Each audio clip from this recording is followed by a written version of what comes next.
Hi, folks. You're with Tacitus today at your Pushback channel, and thank you for joining this radio live stream.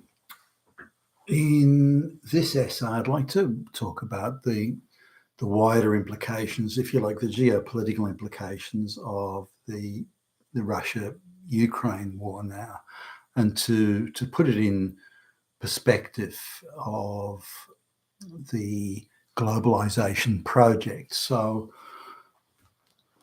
let's just go back in time. Now, when the Soviet Union collapsed, the Berlin Wall came down, all that sort of stuff, that really took everyone by surprise. To the extent to which the then nucleus of the globalist movement would have seen it, that was still quite some years off. So they were caught a little bit flat-footed, but thought, wow, what an opportunity. So remember, the world was divided effectively into two blocks. There was the Western bloc, there was the Middle bloc, which was kind of wasn't really an issue other than useless ground to be fought over. And then there was the Communist bloc. Now, India was leaning very much to the left in those days. China was communist, still is, but has embraced a number of facets of capitalism, and the Soviet Union in Eastern Europe was communist. So you're looking at sort of I don't know, approximately back in the day, 70+% of the world's population were either irrelevant or communist, even more than that. So there was the rich Western nations doing business with each other, and some business with the communist bloc in agriculture, things like that. So the reality was that when the Soviet Union collapsed, and then China around that time began to embrace again facets of capitalism.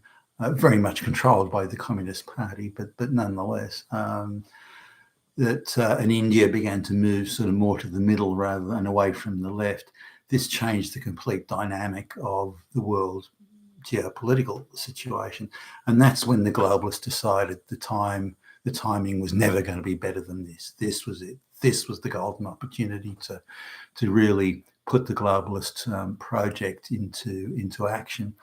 Now, we can see it in a micro state, say when, Poland, as an example, there are others. Poland was moving away from the communist system of government and social control, or more of, economics, moving away from socialist and communist economics. And the globalists got in there, and they treated it as if there was no time to spare, no time to waste, that if they didn't go full bore capitalism, that the communists would make a resurgence, and really that it was almost desperate, frantic efforts to get Poland to convert it to a full capitalist system as quickly as possible. Casualty, collateral damage, be fucked. It was a frantic effort, and again, frantic in the sense there's not a second to waste, not a moment to waste. It must be done quickly. And if we don't do it quickly, we're stuffed, because the communists will come back, or other influences will come in and stop it, or affect it, or dilute it. So that was the globalist sort of perspective then. You saw those similar attitudes attempted in Russia, but didn't really work out. The corrupt Russian oligarchs really took over there, but to a large part of the economy anyway. Areas such as energy and the like. So anyway, in Poland, which had a relatively small economy, a reasonably industrious workforce, give or take. A lot of Poles, as soon as the EU thing came, a lot of Poles left and went to anywhere except Poland, Germany, France, Britain.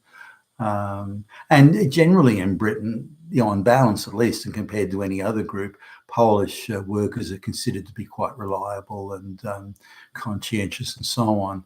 Not that there aren't complaints about Polish workers, there are, but relative to all the other migrant groups that arrived in Britain, the Poles seem to have the better reputation in terms of hard work and reliability and so on. Now, Polish economy, I suppose, in the end of the day, didn't really do too badly, but it went through an interregnum where things were not pleasant, and the transition from the socialist economy to the private economy was something of a shock to the system. And now the various Polish government officials at the time thought that they should move more slowly, that it maybe should be a 20-year project to move gradually and slowly without causing the citizens any undue pain.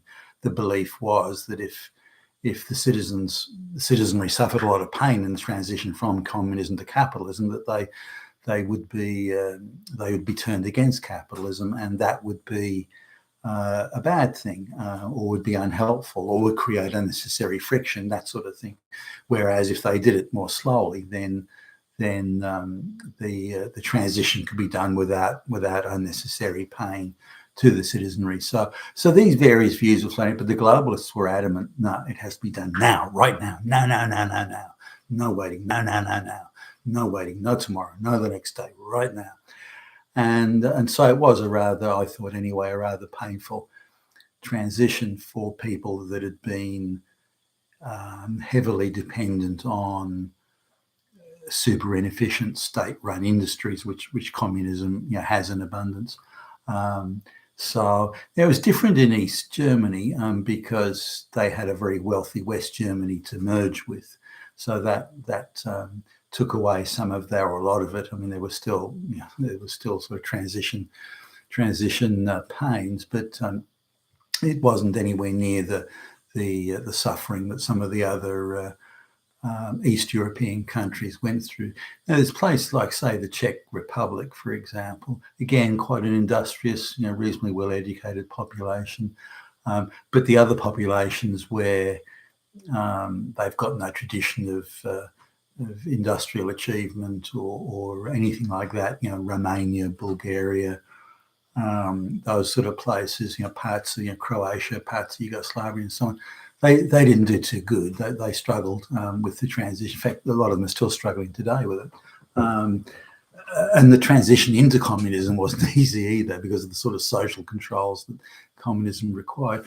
Nonetheless, the globalists wanted to move quickly. Now, we see that same sort of frantic, got to be done quickly, got to be done now. And they're terrified of any alternative opinion, any video, such as mine, that asks difficult questions has to be shut down. The media has to be controlled. Now, when the globalists look down the highway of globalization, they looked at what will be the obstacles to us achieving the globalization program, achieving the objectives. Well, firstly, they looked and said, well, the people will never go for it. There's nothing in it. It's only about a small bunch of elites that will get rich. There's nothing in it for the masses. Maybe the third world peasants would go for it because we can move them to the first world and they'll do a bit better. But bottom line is the Western populace, none of them are going to go for it. We'll have to bypass democracy. We'll have the vote will not count. We'll have to decide for them what candidates they're going to get to vote for, what policies those candidates will have, any important issues. We're not going to have a referendum. So we'll neutralise the power of the people to decide outcomes. To whatever extent they have it, we have to remove it. And so they've done that, and they've succeeded at that pretty much universally. Trump being elected was just a surprise they never saw coming. Maybe there'll be other surprises, but they typically don't make the same mistakes again, or not in that way at least. So they're doing everything they can to neutralise Trump for running a second time because they know he'll win. Now, the other side of globalisation is, as in all these obstacles, is the rule of law, due legal process, the vote and democracy, all that sort of stuff, the institutions and the media. So they successfully, education being one of the institutions, the globalists successfully infiltrated and either neutralised it or brought it on board. The mainstream media as an example. All they do is parrot the globalist talking points. They do nothing other than defend the globalist program and denigrate any of who may question it or oppose it. Now, in terms of the various countries that may agree with or oppose or question or be lukewarm about globalization, the main countries they had to get with the United States is absolutely pivotal, absolutely pivotal. Without the United States, they cannot do the globalization project, which is why they're so maniacally desperate to stop Trump. Anything they're going to do to stop him. Nothing is too high-handed to employ in neutralising Trump. Now, it also means the globalists realise that, given a choice, the people won't vote for the globalist project. They'll vote for a politician that'll stop it stone dead, stop it in its tracks. And they know this. They know it's not popular. And they know nobody wants it, which is why they have to call anyone who disagrees with it or asks questions, has to be a Nazi or a fascist, or even Hitler for that matter. So now, amongst all the countries, they had to get the Western countries, United States, Britain, Germany, France, that sort of thing. So they had to get those main economies, Western economies, on board. Japan sort of straddles the middle. They're not into this mass migration thing. Again, the Koreans, not so much. The English-speaking Western world has gone, has been infiltrated with staggering success. So, they're all engaging in mass migration against the wishes of the local populace and so on. Australia, no less than, say, Britain or Canada and the US. Now, there are small holdouts, like, say, for example, Hungary as a case in point. Now, Hungary has got no problem with a lot of the globalization, but it doesn't want the mass migration, and it doesn't want the social disintegration that the globalists insist upon as being mandatory requirements of globalization. Genders must be turned against each other. Religion must be denounced and trashed and sneered at. Mass migration is brought in so the races can be pitted against each other, and also people can be used, like as in gay, lesbian, and transgender, or it can be used to create social confusion and social destruction and so on, and just generally to erode and undermine faith in one's own society and institutions. That's vitally important. Now, the Hungarian government said, well, we don't mind the economic side of, to some extent, of globalization, and if you want to open up factories here and this and that, that's all fine. But if you want to invest in Hungary, also fine, no problem with that. But we're not going along with the mass migration and the LGBTQ. It's nonsense. We're not going along with that. And just for that, Hungary's been signalled out by the mainstream media and the European Union and the globalist institutions. The globalist controlled and infiltrated institutions. They've been singled out as a pariah state, and quite unreasonably and unfairly.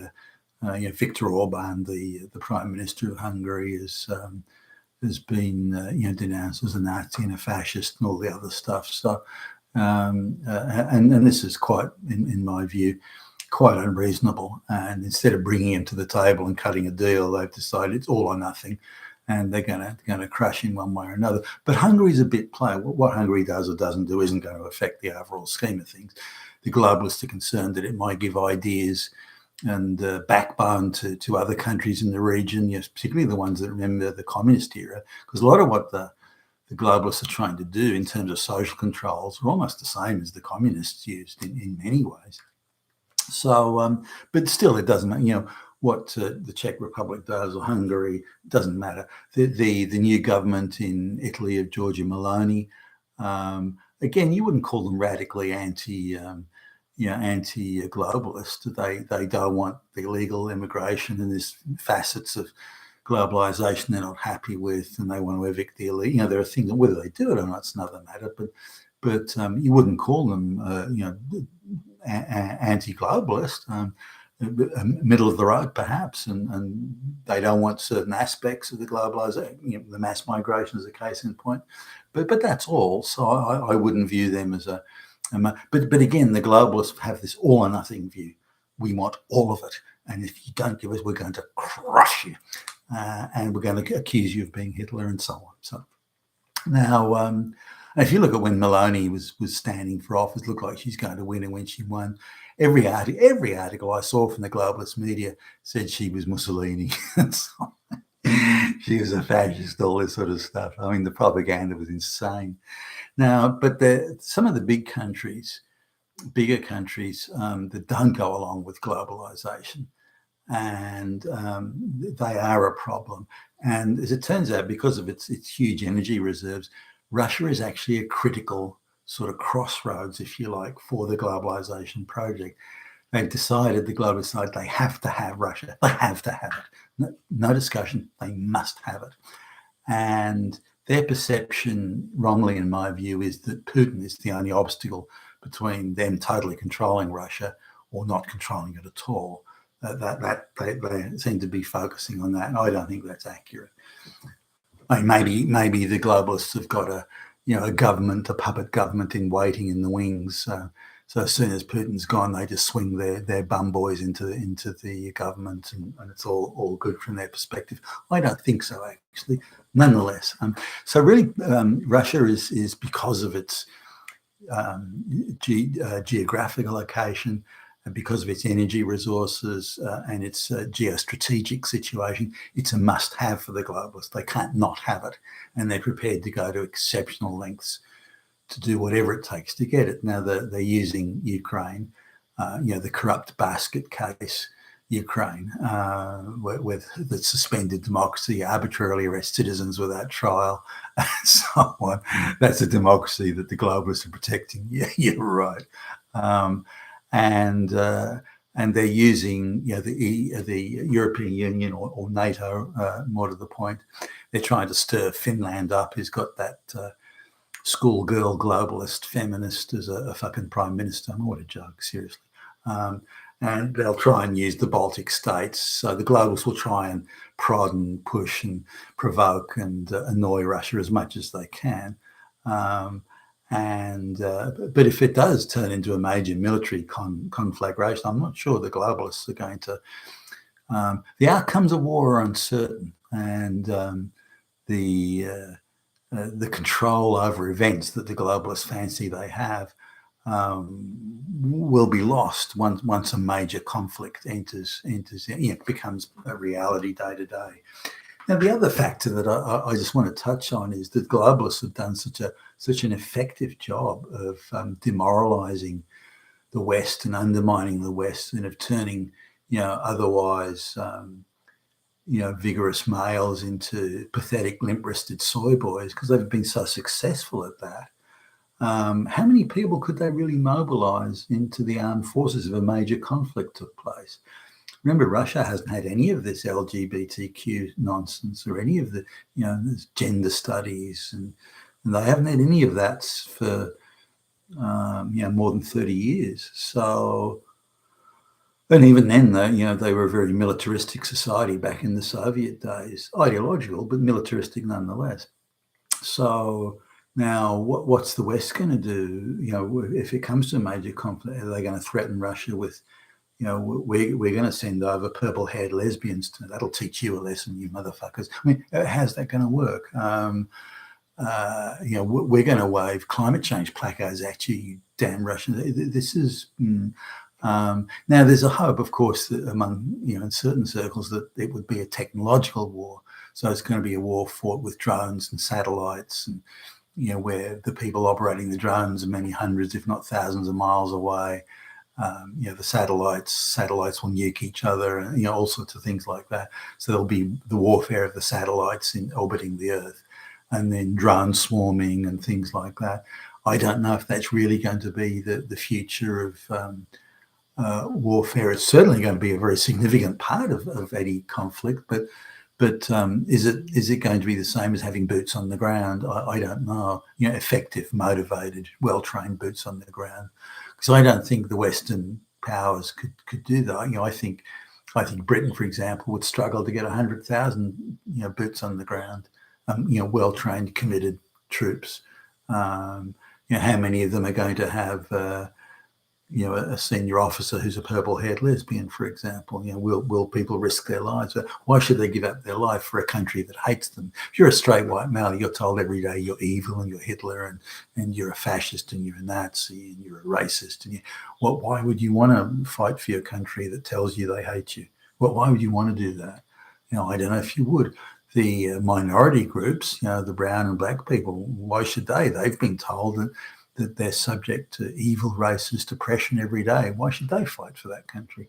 So you could have a situation where, conscription aside, nobody wants to put their hand up. So why should I fight? My country hates me, or I'm an oppressed minority and I'm entitled to free handouts forever. So those aren't the sort of people that go, rush up to put on a uniform and fight wars. Now, let's suppose conscription takes place. Now, I've seen, if you look at the mass conscription of from a historical perspective, mass conscription doesn't mean, look how quickly the French army collapsed, and the British too, collapsed in 1940, when a very motivated army of the same size, the Nazi army, the German army of the time was about the same, maybe 40,000 less or something like that, but about the same size. Again, the number of tanks they had, about the same, nor were the German tanks necessarily better. The German Air Force was slightly bigger, but spread over a wider sort of sphere. So no, and yet a masterpiece of planning that may have been, and strategic sort of insight, but it took 6 weeks for the First World Army, the French and the British. It took 6 weeks for them to be totally fucking flattened by an army that was no bigger. I mean, if they had, outnumbered or something, or the Germans had vastly more materiel or better quality materiel, you'd say, well, okay, it was that. But no, it was organisation, it was motivation, it was leadership, it was a whole range of things. And people were commenting on, compared to French and British soldiers, how fit and energetic the German soldiers were, and how the British were hollow-chested and knock-kneed and duck-footed and all that sort of stuff, and whereas the Germans, by comparison, were again much more fitter, better trained, more committed, more motivated, the whole thing. And that was, among other things, the essential difference. So the First World Army of over 3 million soldiers, well equipped, went down like like a dead chook, a dead chicken, when they were attacked by a force of similar size. So mass migration, mass conscription it's a way of getting people in the field, but it isn't a way of winning wars. And the morale of the French was badly knocked about by the political turmoil, the rise of socialism in France, and the government of Léon Blum running around telling everyone how oppressed they were and all that sort of stuff. It really took away from the the French at the time this will to resist. It took away their self-confidence. It demoralised them, and the Germans, on the other hand, were not affected by that at all. Or if it was, certainly nowhere near to the same extent. Same with the British. Not that they were cowards or anything. They fought, but the motivation and the determination just wasn't there. And if you look at the casualties, that this is again, the Germans had about 3.2 million troops, I think, that deployed. I mean, just going off the top of my head, I haven't got the numbers in front of me. I was looking at it earlier. I think the casualty rate was between 35 and 40,000.